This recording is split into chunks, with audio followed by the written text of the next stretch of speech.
I have always argued that as preacher here at First Presbyterian Church, that I have what is the best seat in the house. Standing here on the chancel affords me a perfect, unobstructed view of our two magnificent stained glass windows. Now these windows, they are Tiffany-esque, which means they were not made by the famous Tiffany company, but were created in the same style, which was extraordinarily popular at the time. And in some places on these windows, you will even find 2 layers of painted glass, which gives a 3D effect. On my right side, on the east side of the sanctuary, you will find the Easter window, with its depiction of the angel sitting on the stone next to the empty tomb. And then to my left is the Transfiguration window, with its image of Jesus flanked by Moses and Elijah. Now, until this week, I had never considered that there was any connection between these 2 windows other than the obvious fact that they both represent key moments in the Christian story: Jesus' transfiguration and Jesus' resurrection. But this week, I've been thinking about Easter in light of COVID-19. And I've discovered another way that these 2 windows relate to one another. And what they have in common is caves. Moses, Elijah, and Jesus, well, we can call them cavemen, because they each had a life-defining experience in a cave.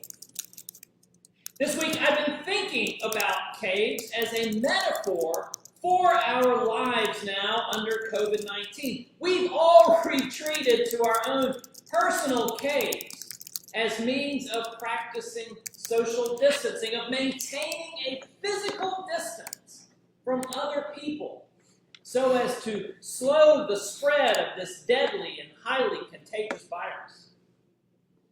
For most of us, our caves are pretty comfortable. It's not prison. But our self-imposed quarantine is certainly different from what we are used to. Today, Easter Sunday, we should expect to be gathered together in this sanctuary, bathed in the glow of those windows, singing the hymns of our faith and giving thanks to our God. But we are not. And I am speaking to you at your home, in your cave. Jesus' transfiguration is described to us in the Gospels. Jesus leads 3 of his disciples up a mountain to pray. And at the top of the mountain, Jesus is transfigured. He is changed. His face shone like the sun, and his clothes became as white as the light. And then, suddenly, standing with him there on top of that mountain are Moses and Elijah, and they are conversing together. Our transfiguration window portrays Moses, Elijah, and Jesus standing on that mountain. Moses and Elijah, as you know, are 2 of the great heroes of the Old Testament. Moses led the Israelites out of Egypt. Elijah was a prophet of the northern kingdom who defended the worship of the Hebrew God against the incursion of worship of the Canaanite god Baal. When Moses helped his people escape from Egypt, they then lived in the wilderness for many years. And during that wilderness time, God communicated with the people through Moses. And for Moses, God was just a voice But Moses wanted to see God. Moses needed to see what he was dealing with. Moses could not in confidence ask his people to obey him if he wasn't convinced that this God was what it claimed to be. So, Moses asked God to see God's glory. And God agrees, but stipulates that that Moses cannot see God's face, because, as God says, "For no one shall see me and live." God instructs Moses to go to the top of the mountain, and there he will stand in a cave on the mountain. And as God's glory passes by the mountain, God will cover Moses with his hand in the cave to shield him.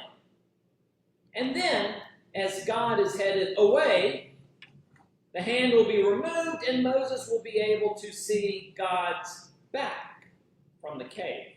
But God's face will not be seen. The second figure in our window is Elijah. And Elijah is recognized as one of the great prophets of ancient Israel.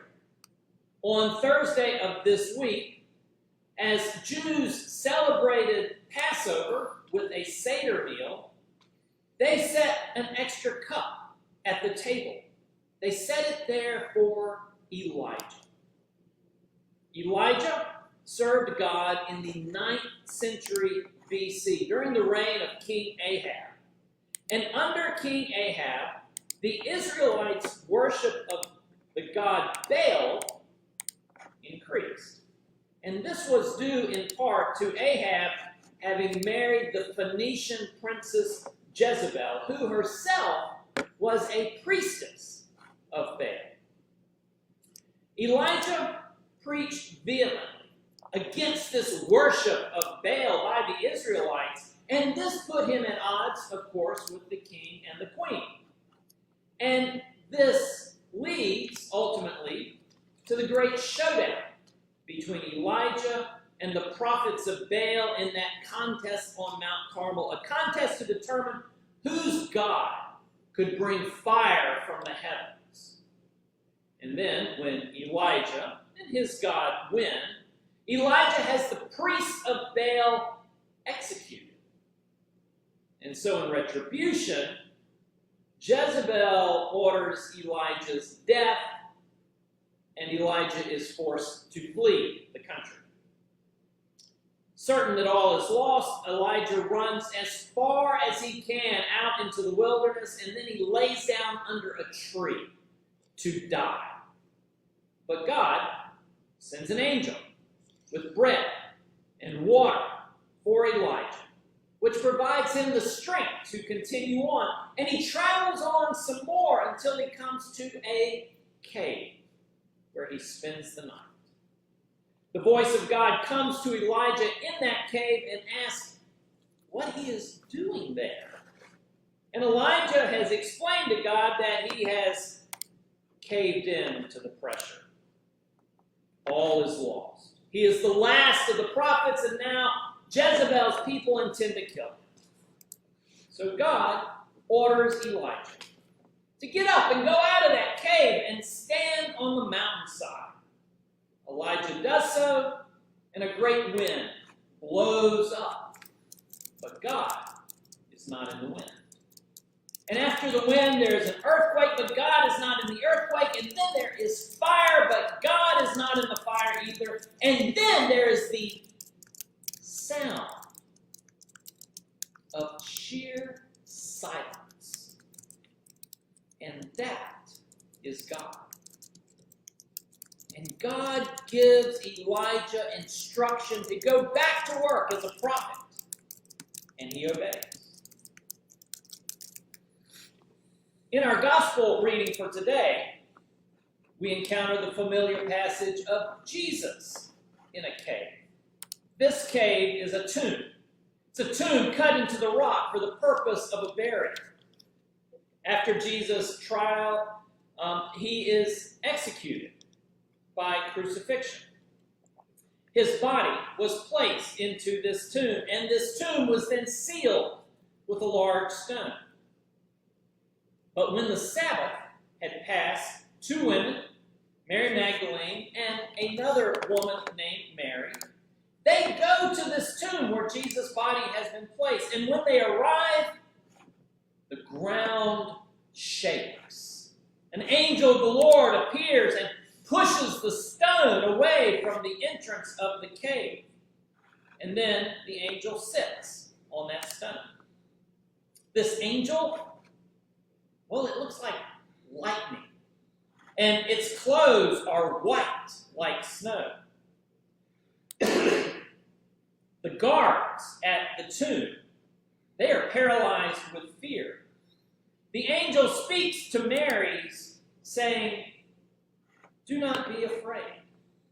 I know that you are looking for Jesus who was crucified. He is not here, for he has been raised, as he said. Come, see the place where he lay. Go quickly and tell his disciples that he has been raised from the dead. He is going ahead of you to Galilee, and there you will see him." In these three figures, Moses, Elijah, and Jesus, these figures who are present at the Transfiguration, we discover three people who had transformative experiences within caves. And each one of these experiences is an expression of God's glory. Moses witnesses God directly, which provides him the courage to continue leading his people to the promised land. Elijah discovers that God's power is not in wind or earthquake or fire. God's power is in God's voice. And that voice speaks to Elijah and supplies him with the courage to continue his work as a prophet. Jesus' dead body is placed into a cave, but God resurrects him to life. At that first Easter, Jesus' disciples and his followers, they were in caves as well, but these were caves of grief and despair that their Lord was dead. The women go to the tomb to see for themselves.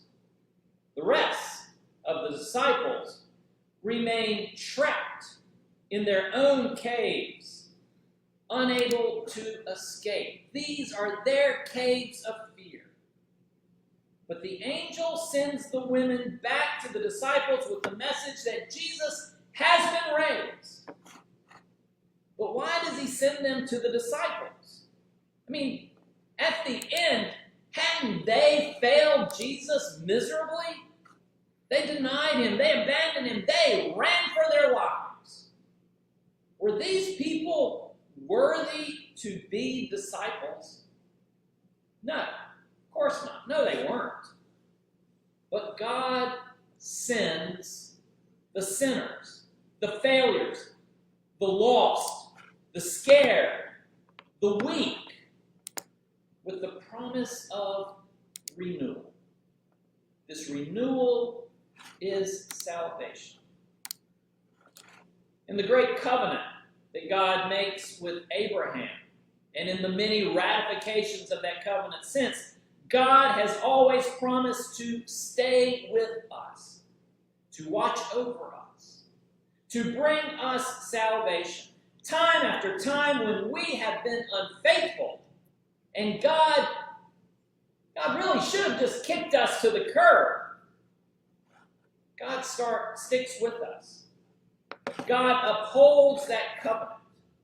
And this covenant finds its ultimate expression at Easter. God comes to us as one of us. And then tragically, in an act of unfaithfulness, we kill God. But God does not stay dead. God does not leave us. And because of the eternal promise of the covenant, our God continues to embrace us. The promise of Easter is that no matter why we enter into our cave, God will be there. We may go into the cave discouraged like Moses, or frightened like Elijah, or even at the end of our life like Jesus. But God will stay with us. We will experience God's glory. We will be given new direction, new strength, and a new life to live as God's holy people.